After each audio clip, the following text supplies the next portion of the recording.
Maymay Entrata, pinakilala na ang kanyang special someone.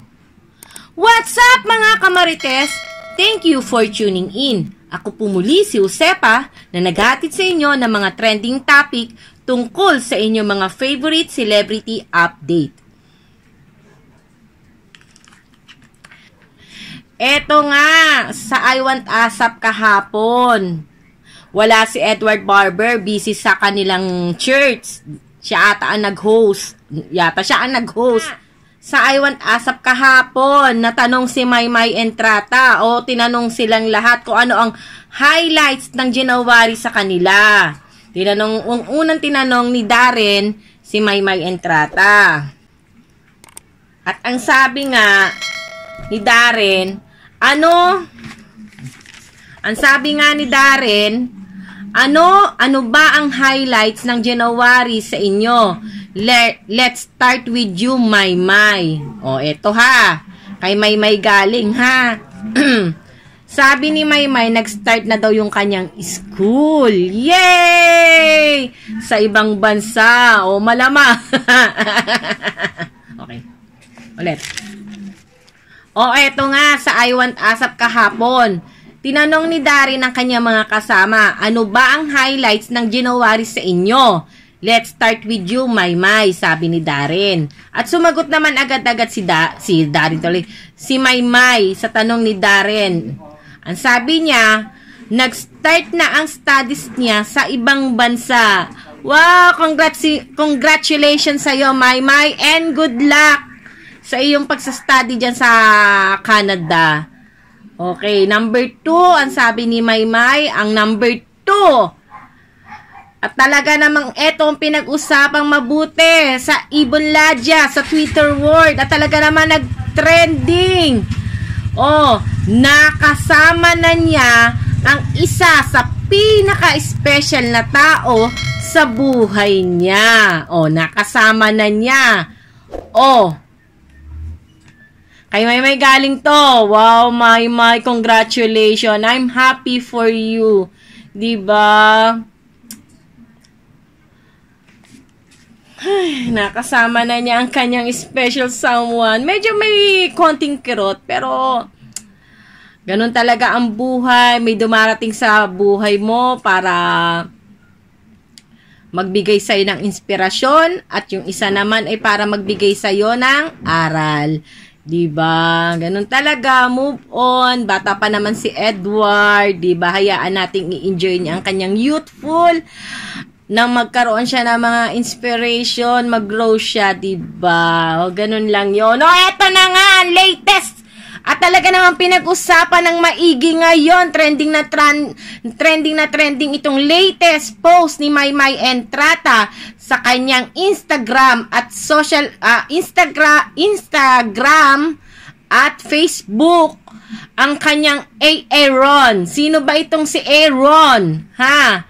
O eto nga, syempre, sinerch ng ating mga magagaling na mga taga-Soko na Mayward supporter, Mayward flyer. Sino ba tong Aaron? At yun nga, natuklasan na ang Aaron ay isang park sa Canada. O, diba? Park pala siya sa Canada. Kaya lang, sigurado ba tayong yung Aaron nagkataong kapangalan lang nung park o talagang eto na ang pangalan ng kanyang special someone? Hindi natin alam ang buong katotohanan, diba? Ang nangyayari lang sa atin ay nag-a-assume lang tayo. Diba? Malay nyo, kapangalan ng kanyang special someone, itong Aaron. Nagkataong nandoon naman siya sa place ng Aaron Park, diba? Hindi natin alam. Malalaman natin yan sa takdang panahon, ika nga. O eto, talaga namang umulan ng mga komento itong latest post ni Maymay Entrata. Talaga namang ang dami-daming nakakamiss sa kanya. O eto, sabi nga ni Darla, miss you, but as long happy ka, happy ako. Wow, ang sweet naman ni Darla. O, diba? Yun ang importante sa lahat. As long na masaya si Maymay, maging masaya na lang tayo. Diba? Huwag nating ipilit kay Maymay yung kaligayahan natin, yung ikaliligaya niya. Eh kung hindi naman siya masaya doon sa gusto natin, di ba? Oh, be happy na lang tayo dahil yung saya na makukuha niya doon sa Canada, di ba? Hindi natin yung kayang ibigay sa kanya kahit lunurin pa natin siya sa regalo, di ba? I-sold out pa natin lahat ng concert niya. Eh kung nandoon sa Canada ang magpapasaya sa kanya, wala na tayong magagawa doon, di ba? Oh, eto si Darren. Oh, sabi ni Darren, nagkapalit tayo ng location. Oh, di ba? Oh. Oh, eto yung mga G-Force, yan nagkomento rin. Miss you, oh, yan. At eto naman talaga ang nakaka-intrigang komento ni Mama Lorna. Oh, di ba? Si Mama Lorna ang mother ni Maymay Entrata. At eto nga ang komento ni Mami Lorna sa post ni Maymay Entrata. Keep in love. Nasa tamang edad ka na. Marunong ka na sa lahat ng Okay, ulitin natin. Sabi ni Mami Lorna. Ito nga ang komento ni Mama Lorna sa Instagram post ni Maymay Entrata. Keep in love. Nasa tamang edad ka na. Marunong na sa lahat ng desisyon sa buhay. Mahal kita, nak. Gawin mo ang gusto mong gawin sa buhay basta nasa tama lang ang lahat. Stay blooming, love you, and take care always. Oh, di ba? Siyempre, ilang taon na si Maymay? Oh, magto-24 na si Maymay, di ba? Oh. Ay, di ba? Hindi ang lahat ng gusto natin ay makukuha natin. Gusto natin na silang dalawa ni Edward. Yun talaga ang tadhana. Di ba? Pinagtagpo, ngunit hindi itinadhana, di ba? Ganun na lang. Ayoko namang i-wish na malay mo, balang araw silang dalawa, di ba? Di parang pinapanala. Ang pangit kasi nun, totoo lang, ayoko ng ganung pag-uugali ng isang tao. Yung sasabihin mo na, malay mo, in the ending, sila palang dalawa ni Edward, diba? Di parang pinagdadasal mo na mabroken si Maymay dito sa kanyang special someone na talaga namang tinalikuran ni Maymay ang lahat ng karir niya dito sa Pilipinas para lang doon sa Canada. O, diba? Pwede naman siya dito mag-aral, diba? O, yung sinagsasabi niya na, kasi pag sa Canada, matututo ka mag-English. What? Ano yon? Anong sabi? Babasa ko dyan sa mga komento dyan sa baba sa aking, para daw my gosh, kailangan pa pumunta na Canada para lang matuto ka mag-English. Hello? Anong klase pag-iisip yon? Paki-explain. Diba? Happy for you, May. Si May kasi, simulat sa naman sa PBB, honest na siya, diba? Nagpakatotoo na siya sa atin. Diba? Sinabi niya yung naging boyfriend niya sa Cagayan de Oro, diba? Kinento niya ang story. Wala siya, hindi siya natakot na iba siya na, sinabi niya na natulog nga siya doon sa bahay ng kanyang boyfriend, diba? Eto, kay Edward, nakapunta na rin siya sa Germany. Diba? Ilang months siya doon. Diba? Sa La Union, nagpunta na rin siya kahit saan lagi sila magkasama ni Edward, 'di ba? Kahit hindi tungkol sa work, magkasama sila, 'di ba? Tapos ngayon, mas matimbang kay Maymay ang puso kaysa sa pera. 'Di ba? Mas matimbang sa kanya ang puso. Kung ano yung magpapasaya sa puso niya, hindi sa pangangailangan niya. 'Di ba? Kasi pwede naman dito siya mag-aral Nag-aaral naman siya dito Diba? Nag-aaral siya dito online. Sa Cagayan de Oro, diba? Online study siya. Kasi online naman talaga ngayon. Dahil bawal pa ang face-to-face dahil pandemic. Hindi lang naman dito sa Pilipinas bawal ang face-to-face. Kahit naman sa ibang bansa. Hello, nasa kalagitnaan tayo ng pandemic. Kaya siya nagsasabi niya na pumupunta si Edward sa Canada. Haro, Diyos ko po. Alam niyo ba yung protocol na pagpupunta ka ron at aalis ka rito at babalik ka rito sa Pilipinas, kailangan mo ng ilang days, hindi lang 1 linggong quarantine ang kailangan mong gawin. Kaya imposibleng gawin ni Edward yun na parang parang Quezon City, Makati lang sa kanya ang Canada na pabalik-balik. Diba? Minsan kasi sa sobrang kagustuhan natin na si Edward yun, nagbubulag-bulaga na lang tayo sa realidad ng buhay. Diba? Pandemic ngayon. Hindi nga makapunta si Edward sa Germany dahil sa protocol na kailangan mo mag-quarantine ng hindi lang 1 linggo, ilang days, 10 days, 14 days. O, pag tumaas pa ang pandemic, baka maiban pa yung lugar ninyo. Kaya nga si Maymay, di ba, hindi nakapunta ng Japan kasi nga nakaban pa ngayon dahil nakaban pa nung panahon na iyon. Kaya nga siya sa Davao na lang siya nag Christmas vacation. Okay. Nakakainis yung yung pag hindi ka sang-ayon sa isang tao, sasabihin mo ng sinungaling. Tapos questionin nila yung katapatan sa isang tao. Na kung may word daw ba ako. Hello? 2020, kasagsagan na nag-iiwasan daw si Maymay Entrata at Edward Barber. Ako ang number 1 at puproof na hindi totoo yon. Dahil ang dami kong behind the scene na super sweet sila. 'Di ba? Ngayon nung kami, Zoom na yung pagti-team live namin, Zoom na. Marami akong evidence na talaga nag-iiwasan na sila. Umiiwas na talaga si Maymay kay Edward. Off cam ng taping. Ang dami kong video niyan, hindi ko na ma-pwedeng i-share kasi bawal nga. 'Di ba? Gusto kong sabihin sa inyo yung totoo. Ayoko magsinungaling sa inyo para lang bulahin kayo. 'Di ba? Ayokong sakyan yung para lang masatisfy kayo, magsisinungaling ako sa inyo, 'di ba? Ang pangit noon. Para lang makakuha ako ng view ng simpatsya, magsisinungaling ako sa inyo. Hindi naman talaga yun yung nakikita ko. 'Di ba? Syempre kung ano yung nakikita ko, yung naririnig ko, yun ang i-share ko sa inyo. Yun ang nakita ko. Kung gaano umiiwas talaga si Maymay. Gustong-gusto ni Edward nakasama niya si Maymay. Si Maymay naman ang iwas ng iwas sa kanya. Kasi nga, 'di ba, may special someone na siya. Oh, ayaw niya na may masabi sa kanya yung kanyang special someone, 'di ba? Dahil alam ng special someone niya na nanliligaw sa kanya si Edward. Ayan, nandiyan niya sa interview sa Boy Abunda uli. Nandiyan niya. No, sinabi ni Edward, nagpaalam siya kay Mami Lorna, nagpaalam din siya kay kay Mama Ludi na manliligaw siya kay Maymay. 'Di ba? Sa kwentong barber. Anong proof pa? Ito, tanong ko sa inyo, anong proof pa ang gusto niyong gawin ni Maymay para lang maniwala kayo? 'Di ba? Oo, may word pa. Pero sa on-screen lang. Kumbaga, work yan eh. May word pa, work yan. May word pa talaga. Wala pa naman siyang ibang love team eh, 'di ba? Wala pa naman siyang ibang love team kundi may word, 'di ba? Pero yung kanyang realidad, personal life, off cam, may word pa ba?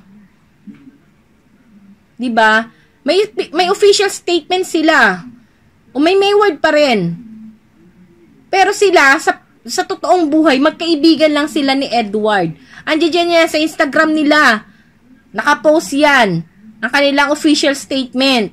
In-interview si Maymay Entrata ni Boy Abunda. Sinabi niya, may special someone na siya, may nagpapasaya na sa kanya. Si Edward, si Donnie, ay kaibigan lang niya. In-interview ni Edward Barber, si Maymay Entrata, sa kwentong barber, tinanong niya si Maymay kung meron pa bang pag-asa, if there a chance. 'Di ba sabi ni Maymay, bakit mo ako kinu-corner?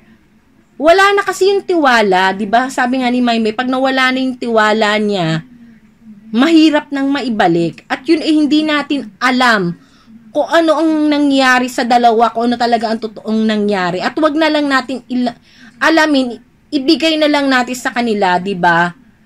Ang isipin na lang natin, once in isang araw sa buhay natin ay napasaya naman nila tayo. 'Di ba? Huwag na natin panghimasukan ang kanila mga personal na buhay, 'di ba? Mahalin na lang natin sila kung ano yung kaya nilang ihain sa atin. 'Di ba? Hindi yung meron ka ng sinigang sa harapan mo. Sasabihin mo, gusto ko pa ng adobo. 'Di ba?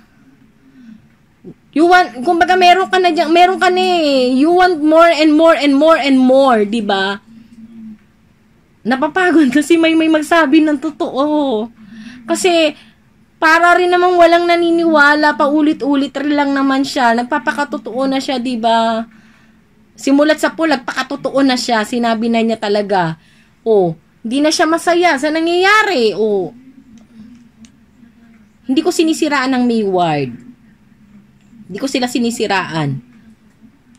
Siguro talagang masakit lang ang katotohanan talaga kasi sobra natin silang minahal. Marami tayong ininvest na feelings, marami tayong ininvest na panahon. Mula 2016, 'di ba? Takibaka tayo, pinaglaban natin hanggang sa akala natin real na sila, 'di ba? Naging real. Hindi natin alam kung anong dahilan. Pero hindi ako naniniwala na tungkol yan doon sa kondo. 'Di ba? Hindi ako naniniwala. Laging paulit-ulit ko sinasabi, yung kondo issue na yan, isa lamang yung magbabarkadang nagbabanding. Siguro si Edward ng panahon na yan, naglilibang dahil nga sa pinagdadaanan nila ni Maymay Entrata. 'Di ba lagi ko nga sinasabi sa inyo, ang lalaki kapag nagmo-move on o kaya broken hearted yung mga yan, dalawang bagay lang ginagawa ng lalaki kapag mga broken hearted yan. Nag-iinom at laging kasama mga barkada. Bakit? Kasi nililibang nila yung sarili nila. Hindi sila kagaya ng mga babae. Kapag broken hearted, puro hugot, puro iyak. 'Di ba? Puro hugot yan sa social media. Puro iyak yan. Kaya tayo mabilis makamove on Kasi iniiyak natin, inihuhugot natin. 'Di ba? Binubuhos na natin yung pain, yung sakit. Kaya tayo mabilis mag-move on. Ang lalaki kasi hindi. Tinatakasan nila yung pain. Nag-aano sila, nagliliwaliw, nagbabarkada, nagiinom. O after nila mag-inom, malalasing. After mawala yung alak sa katawan nila, kinabukasan, nandudun pa rin yung pain kasi tinakasan lang nila O, sasama sila sa barkada, gigimik, diba? Kakasayahan, magkukulitan. After mawala ng mga barkada mo, andudun pa rin yung pain kasi hindi mo siya hinarap. Diba? Kaya tingnan mo si Edward, ang lagi niya kasama mga ka-churchmate niya. Dati mga kasama niya, diba, sina Darren, di ba, nagkukulitan sila, sina Marco, ganyan, ngayon mga ka-churchmate na niya. At ang kagandahan, ka-churchmate na niya yung mga kasama niya, di ba, lalo pa tumatatag yung kanyang pananampalataya kay God, di ba, mas maganda yun, yung direction na ganun, kaysa yung mga barkada, ang mga kasama niya, mga barkada niya, kung ang kanya laging kasama yung mga kabataan o kaidaran niya, wala nang ginawa kundi gumimik, mag-inom, kung saan magpupunta, dito na ako sa mga ka-churchmate niya, di ba? Puro aral pa ng Panginoon na kanila pinag-uusapan, di ba? O paano, mga kamarites? Ganun talaga. Masakit talaga. Masakit talaga yan. Kasi sobra natin silang minahal. Sobra rin yung sweetness na pinakita nila sa atin. Ay, ang hirap. Ang hirap-hirap. Diba? Pero andirito pa rin tayo. Ayoko mag-hoping na sila pa rin in the ending ni Edward, diba? Kasi, pag sinabi kong, malay mo, in the end, sila, diba? Yan nga sinasabi ko Kasi, pag sinabi ko yun, magbo-broken hearted to si Maymay dito sa kanyang present na special someone na nagpapasaya sa kanila. Sa kanya, diba? Ayoko na mamasaktan ulit si Maymay. Kasi ilang beses na siya nasaktan, diba? Ilang beses na siya iniwan, diba? Pag-pray na lang natin na itong pinili niya, magtagal na sila. Yun na lang pag-pray natin. Diba? Tinalikuran, biruin nyo, tinalikuran lahat ni Maymay ang lahat, diba? Career niya rito sa Pilipinas. Ang asap niya every Sunday, diba? Magkakaroon pa dapat siya ng mga teleserye, diba? Ng series.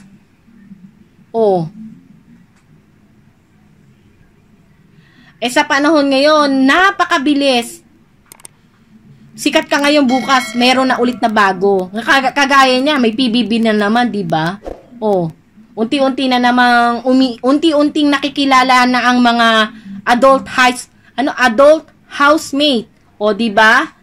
Eto, si Angie, si Alexa, si KD, diba? Sila ngayon talaga naman ang maingay sa social media, ang in-demand, diba? Kasi, sabi nga sa inyo, ang showbiz career hindi yan permanenteng trabaho. Yan temporary lang. Kasi may darating na mas higit at mas magaling sa'yo, di ba? Kaya maging masaya na lang tayo do sa yung sayang na naranasan at ibinigay sa atin ng Mayward. Di ba? Maging happy tayo. Di ba? Wag na lang natin ipilit. Di ba? Nag-move on na sila. Naka-move on na pala. Si Maymay naka-move on na. May special someone na nga siya. Si Edward trying to move on. Kaya nga lagi niya kasama ang kanya mga ka-churchmate.